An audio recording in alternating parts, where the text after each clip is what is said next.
Good morning everyone. तो आज का टॉपिक है उपसर्ग। सबसे पहले हम लोग उपसर्ग का परिभाषा जानेंगे।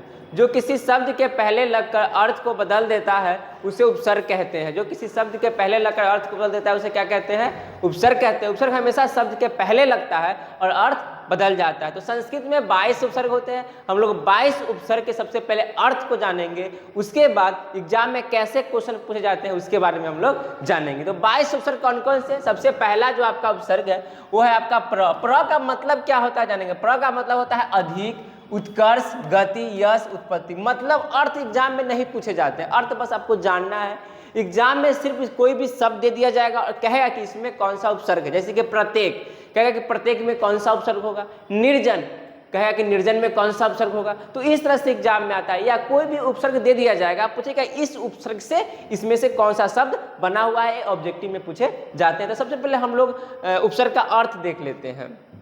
परा, परा का मतलब होता है उल्टा या पीछे, अनादर या नाश। अप का मतलब होता है लघुता, हीनता, दूर ले जाना। सम का मतलब होता है अच्छा, पूर्ण, साथ आदि। अनु, अनु का मतलब होता है, अनु का मतलब होता है पीछे या निम्न या समान। अब का मतलब होता है अनादर, हीनता, पतन या विशेषता या इत्यादि। निस, निस का मतलब क्या होता है? रहित, पूरा या विपरीत। निर का मतलब क्या होता है? जो आपका उपसर्ग है निर, निर का मतलब होता है बिना, बाहर, निषेध। दुष का मतलब क्या होता है? दुष का मतलब होता है बुरा, कठिन या आदि। उसके बाद है आगे देखेंगे दुष, दूर। दुष का मतलब पता है बुरा, कठिन आदि। दूर, दूर का मतलब क्या होता है? दूर, दूर का मतलब होता है कठिन, दुष्ट, निंदा या हीनता। वी का मतलब भिन्नता होता है, हीनता, समानता, विशेषता।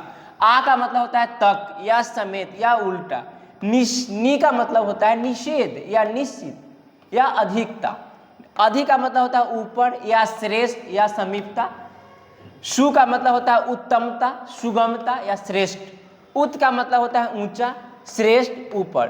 अभि का मतलब होता है सामने, पास या अच्छा या चारों ओर।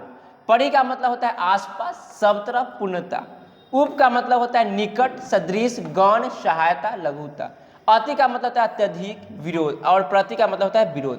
तो ये हम जान गए हैं कि उपसर्ग का मतलब क्या होता है। अब जानेंगे कि उपसर्ग से कौन कौन से शब्द बनाया जा सकता है।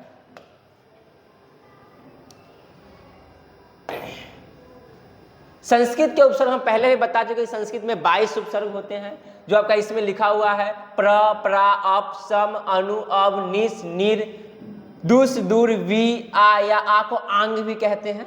नी, अधि, अपि, अति, सु, उत या उद, अभि, प्रति, परि तथा उप। ये 22 उपसर्ग होते हैं और इसी उपसर्ग से आपके एग्जाम में ऑब्जेक्टिव क्वेश्चन पूछे जाते हैं।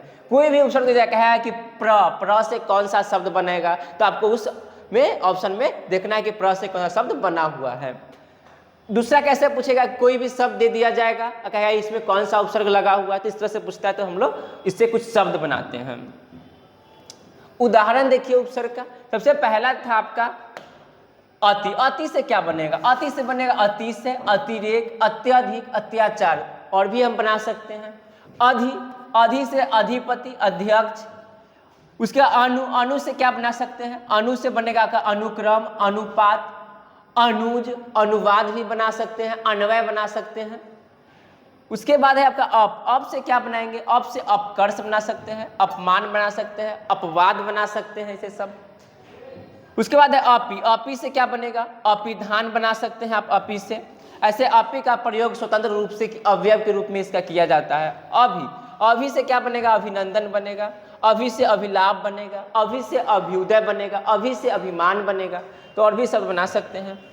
उसके बाद है आपका अब से क्या बनेगा? अब से अवगमन बनेगा, अवतरण बनेगा। उसके बाद देखिए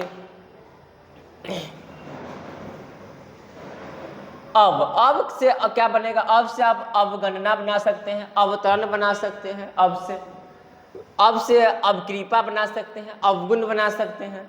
आ उपसर्ग से क्या बनेगा? आकंठ बनेगा, आजन्म बनेगा, आरक्त बनेगा, आगमन बनेगा, आदान बनेगा। उत से क्या बनेगा? उत से उत्कर्ष, उत्तीर्ण, उद्देज।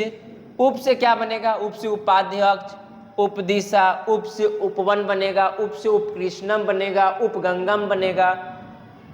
उसके बाद है आपका उपग्रह है, उपवेद है, उपनयन है।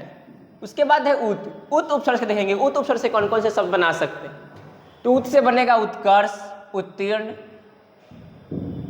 उपाध्यक्ष, ये तो उप से हो गया।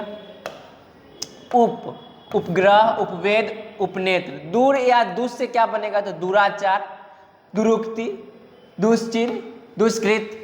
नि से क्या बन सकता है, नि से निमग्न बन सकता है, निबंध बन सकता है, नि से निरोग बन सकता है।